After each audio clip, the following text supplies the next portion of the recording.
Hello everyone. இன்னைக்கு journal entry advance சம்ஸில் கொஞ்சம் டிஃபிகல்ட்டாக இருக்கிற சம்ஸ் வந்து பார்க்க போகிறோம். ஓகே, ஃபர்ஸ்ட் சம் பாருங்க. Received an order from Kamala for supply of goods worth ₹20,000. So இங்கே என்ன சொல்கிறாங்க அப்படின்னா, கமலா அப்படின்றவங்க கிட்ட 20,000 ரூபாய் மதிப்புள்ள கூட்ஸுக்கான ஆர்டரை நம்ம ரிசீவ் பண்ணியிருக்கோம் அப்படின்னு சொல்கிறாங்க. ஸோ இங்கே எந்த வகையான டிரான்சாக்ஷனும் நடக்கலை, ஜஸ்ட் ஆர்டர் மட்டும்தான் ரிசீவ் பண்ணியிருக்கோம். அப்படின்ற பட்சத்தில் இந்த டிரான்சாக்ஷனுக்கு வந்து நோ என்ட்ரி. ஓகேங்களா? Next sum. On claim being made for theft of cash, insurance company paid ₹1,500. So இங்கே பார்த்தீங்கன்னா இன்சூரன்ஸ் கம்பெனி வந்து 1,500 கிளைம் வந்து கொடுக்குறாங்க. சரிங்களா? அது என்ன ஃபார்மில் கொடுக்குறாங்கன்னா கேஷ் ஃபார்மில் கொடுக்குறாங்க. கிரெடிட் டிரான்சாக்ஷன் கிடையாது, கேஷ் டிரான்சாக்ஷன். அது என்ன ஆகுது அப்படின்னா காணாமல் போயிடுது, அதாவது திருடிடுறாங்க, தெஃப்ட் ஆகிடுது. சரிங்களா? ஸோ அதுக்கான என்ட்ரியாக டபுள் என்ட்ரி வந்து நம்ம போடுவோம். சரிங்களா?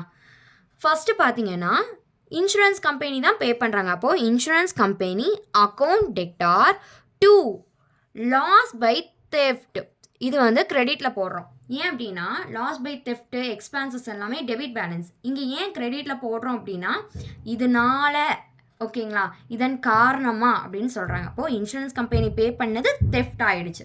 So insurance company account debtor to loss by theft account. எவ்வளோ?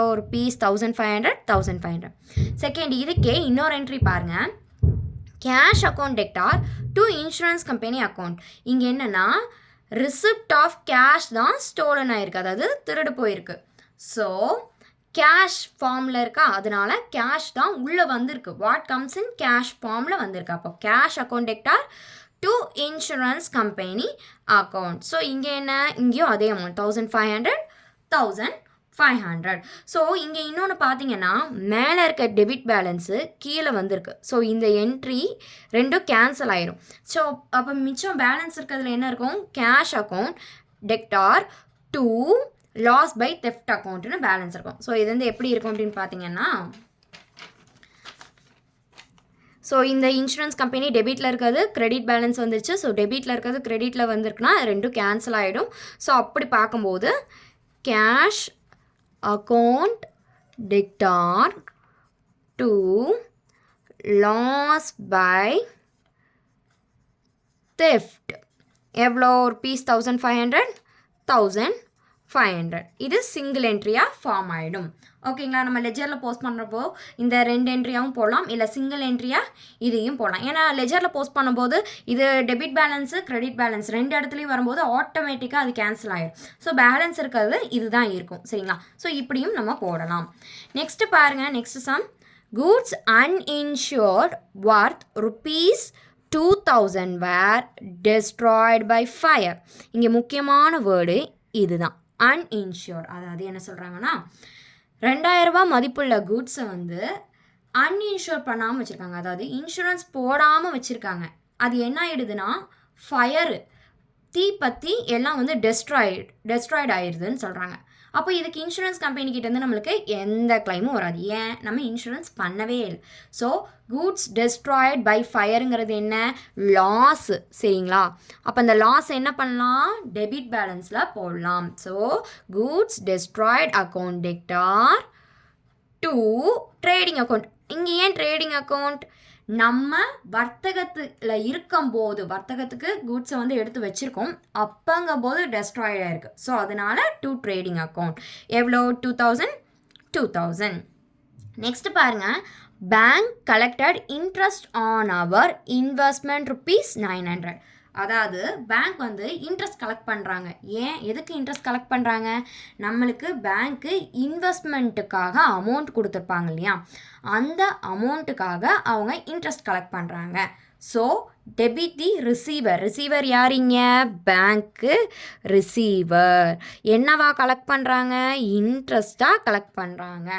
அமௌண்ட்டு 900. அப்போ பாருங்கள், பேங்க் டெபிட்டில் வந்துருச்சா, டெபிட் பேலன்ஸ் இது, டெபிட் ரிசீவர் அப்படின்ற பட்சத்தில் பேங்க் அக்கௌண்ட் டெக்டார் என்னவா கலெக்ட் பண்ணுறாங்க? Interest to interest on investment account. Amount எவ்வளோ? 900. நெக்ஸ்ட் பாருங்கள். Prepaid insurance premium rupees 450. இங்கே பார்த்தீங்கன்னா இன்சூரன்ஸ் ப்ரீமியம் அப்படிங்கிறத ப்ரீபெய்டு என்ன அட்வான்ஸாக பே பண்ணிட்டோம், அதாவது நெக்ஸ்ட் மந்த் பே பண்ணணும், என்கிட்ட இப்போவே காசு இருக்குது, நான் இப்போவே உங்களுக்கு பே பண்ணுறேன்னு சொல்லிட்டு அட்வான்ஸாக பே பண்ணுவாங்க. ஸோ இப்படி அட்வான்ஸாக பே பண்ணுறது ப்ரீபெய்டு அப்படின்னு சொல்கிறாங்க. ஸோ அந்த ப்ரீபெய்டு எப்பவுமே என்னென்னா டெபிட் பேலன்ஸ் தான்.